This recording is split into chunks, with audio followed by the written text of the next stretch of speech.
You are listening to the Intuitive Healing Connection, where intuitive healing connects with everyday living. Hi, my name is Gina Strole, and I am your host.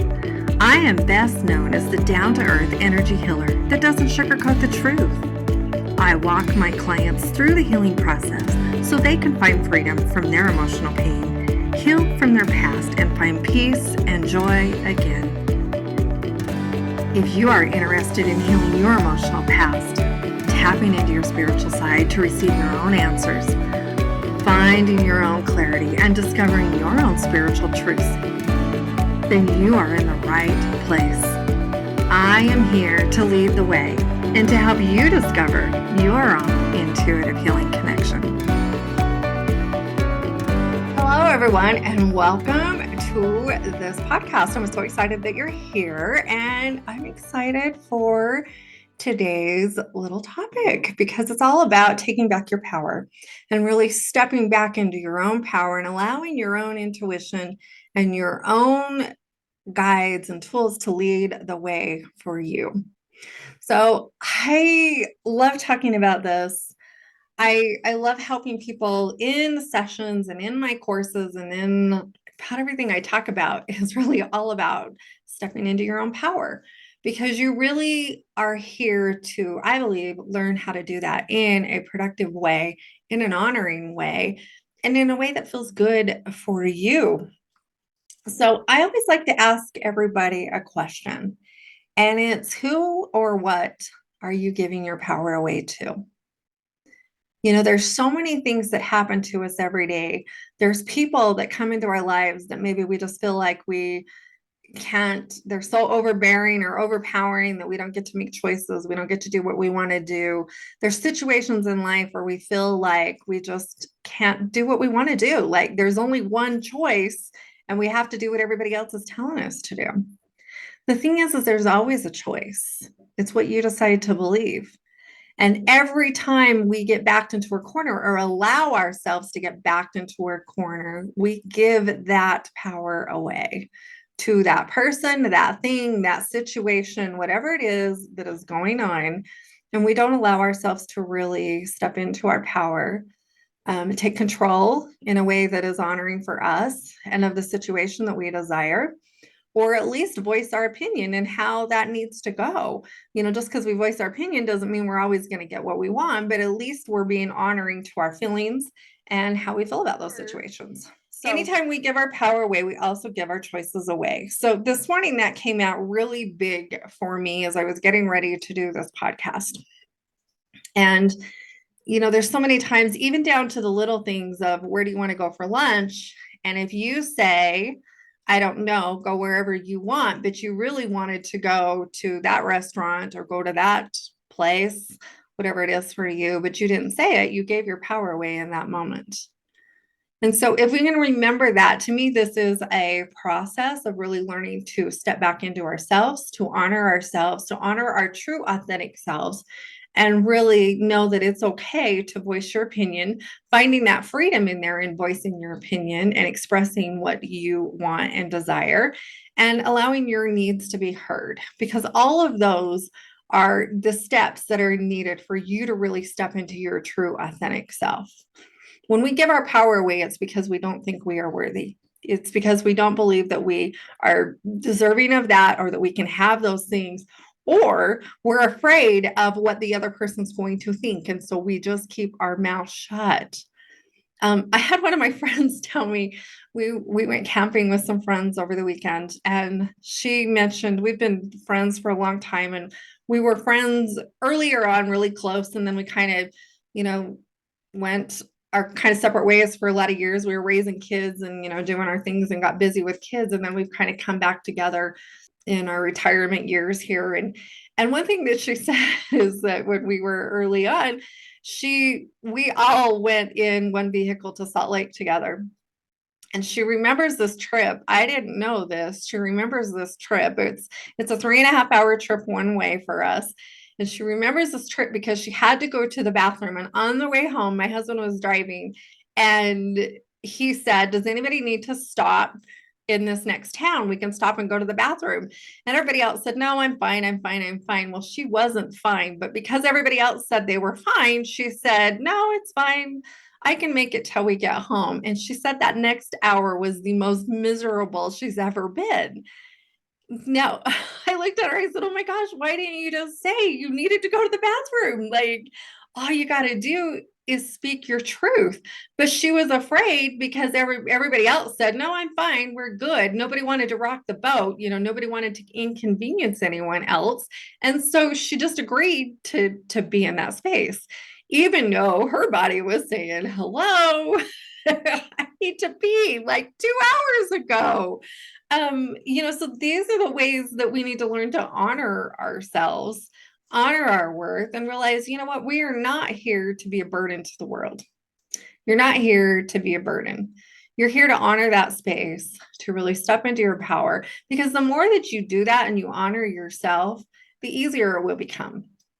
So there was a story that I like to share. And I'm going to share it here on this podcast today because I think it is one that I have loved. I have used in my classes. I remember I was sitting with Spirit and asking them, what can I use as a visual to help my students understand their worth? Because when you understand your worth, you will absolutely 100% step into your power. So these two go hand in hand. When you know who you are, when you understand that you matter, this power struggle won't be as big a power struggle. You will stand up and say, yes, I need to go to the bathroom. Can you please stop at the next?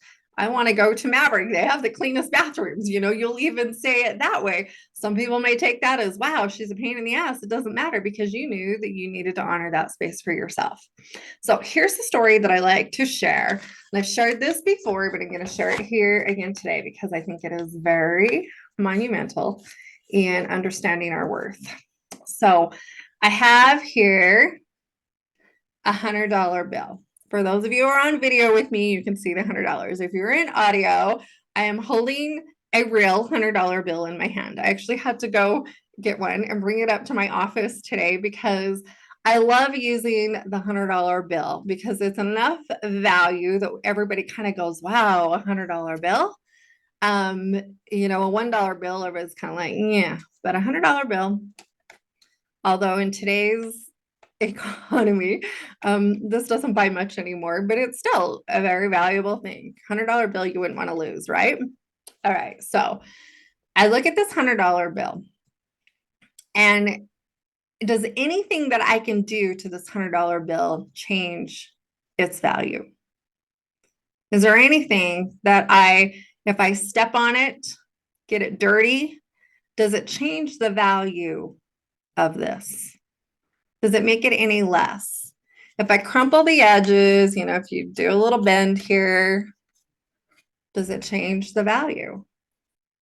If I took a lighter and burnt the edges of it, would it change the value? If I went and put it in the mud and ran over it, if I ripped it in half and taped it back together, would it change the value? Would it? The answer is no, right? So why do we base our value and degrade our value with all the little things that happen to us along the way? That divorce. Wow, that was a black mark. Somehow now we're worth less. Our soul's worth less. Our parents got a divorce. We were different. We have those body marks on us. We have some facial things that we don't like. That makes us less than. Our kids, if you're adults, kids make decisions that make us look bad. That makes us less than. We made decisions as a teenager that, in my case, one thing that has come up for me a lot lately is my worth around getting pregnant at a young age and bringing a baby into a relationship and having that baggage, being baggage, with a kid and money baggage and all those things. Does that change your worth? Do those situations really change who you are? So if the $100 bill is still worth a $100 bill after you go and put it in the mud and run it through the washing machine and crumple it up and try to iron it back out. And after it gets passed through thousands and thousands of people's hands, does it change the value of it? Not for a minute. But so many times we think that our value has been changed. We tell ourselves that we are less than. We tell ourselves that we don't matter. We tell ourselves these belief systems and these illusions that we are not enough and that we will never be enough. And we spend our whole life trying to prove ourselves to everybody else, trying not to be the pain in the ass, trying not to be the burden, trying not to be all these things when it has nothing to do with that. Because our value still remains the same. The only thing that changes is because of those situations, your thoughts about yourself, about those situations that happened to you. You know, one of the defining moments for me in my life is literally when I did get pregnant. I was with this person, and I remember telling him that I was pregnant. And he told me that he had gotten someone else pregnant too at the same time, and that he was going to go and support her. And basically, I was on my own, that he didn't want me. And that was huge. That was a big mark for me. That was one of those things that left me feeling like I wasn't loved and I wasn't wanted. And I allowed that to be my story for a lot of years. I allowed that to be the space that I came from. That's where my decisions came from. The things that I thought I could do, how smart I was, how pretty I was, what I had to do to be accepted. You know, I spent a lot of years in anxiety. I spent a lot of years dealing with depression. I spent a lot of years not eating so that I could be skinny enough to be accepted and loved. Binge eating and puking it up so that I could be accepted and loved, because nobody wants a fat girl, right? Like, you know, over exercising, overdoing everything, over people pleasing, saying yes when the answer was no, doing all the things, trying to make myself be enough in this world. And the only thing that it got me was exhausted. That's it. And resentful and hateful towards the people around me. Because when we give our power away to all of those people and try to prove ourselves to the world, it will never come up the way that you want it to, ever. It won't. It can't. Because we cannot give, and put ourselves out there over and over again and overdo everything and overbe and oversay and over nice and over generous and not become resentful and hateful somewhere along the way, because it is exhausting to spend your time proving yourself to people who don't care, because usually that's the people we're proving ourselves to, is the ones who don't give a shit. The ones who, no matter what you did, they're still not going to see it. This is why we get resentful and hateful, because we spent all this time putting ourselves out there and nobody sees it. When's it ever going to be good enough? Well, that's the question you need to ask yourself, is when are you going to be good enough? And when are you going to let yourself off the hook and realize that that was not your truth? For me, that's one thing that I've been working on. That is not my truth. He made that choice, not me. That wasn't about me. Honestly, that was about him. But I let it become about me and let that be the controlling factor for a lot of years in my life. And how unfair is that to me? How unfair is that to this soul whose worth was never diminished by any of that? But we all have done this in one way or another. There is something that has happened to you that has really changed your outlook on yourself. There are situations that have happened to you that have completely changed the outlook on yourself. And for me, I gave my power away to that for a lot of years until I finally decided this is bullshit. This cannot happen. This is exhausting. This is not who I am. Why am I letting that person who would do that to a child be the controlling factor in my life and what I'm worthy of and what I'm good enough for? And let that be the defining moment for me. So take a good look at your life. What are your defining moments? What beliefs and thoughts do you need to readjust so that you can take your power back? so that you can be you, be the true, authentic you that you've always been. Your worth was never diminished by anything that happened to you. I don't care what you have been through. It did not make you less of a person. It does not make you less of a soul. It does not make you less in the eyes of God or the universe or whatever you believe in. None of that is true. We allow ourselves to think that it is truth. So my question to you today is back to the beginning of where this started. Who or what are you giving your power away to? And what do you need to take your power back? Everyone needs to ask themselves these questions. Everyone needs to give themselves the opportunity to answer those questions and do the healing work around that so that you can step into your power. So that you will say, oh, hell to the no when the answer is no. And you will say hell yes when the answer is yes. And you will know where those boundaries need to be put in your life. And you will know that this is just how things are going to happen.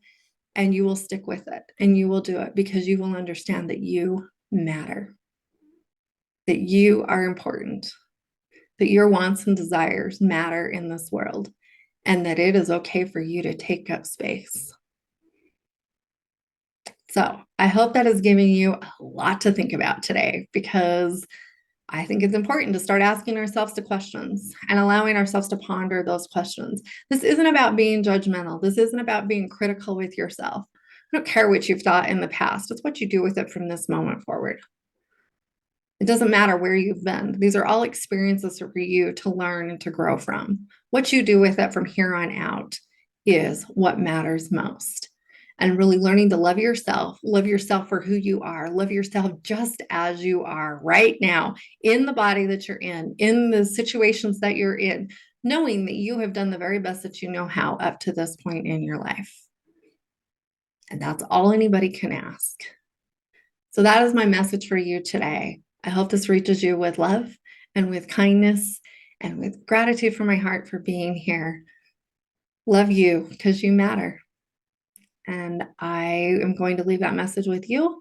I will see you again on the next podcast. Thanks for listening today. Bye-bye for now. Thank you so much for tuning in and listening today. I sincerely hope that you enjoyed this podcast. I would love to hear from you. You can reach out to me by email at ginastrole@ginastrole.com. You can find me on Facebook, Instagram, and TikTok as Gina Strole Intuitive Healing. You can also find the full podcast videos on my YouTube channel as Gina Strole Intuitive Healing. If you are interested in working with me, or you would like more information about any of the healing programs that I offer, you can find that information on my website at ginastrole.com. And of course, don't forget that sharing is caring. Share this podcast with a friend and help spread the healing energy around the world. Thank you for listening and joining me today, and I can't wait to connect up with you again.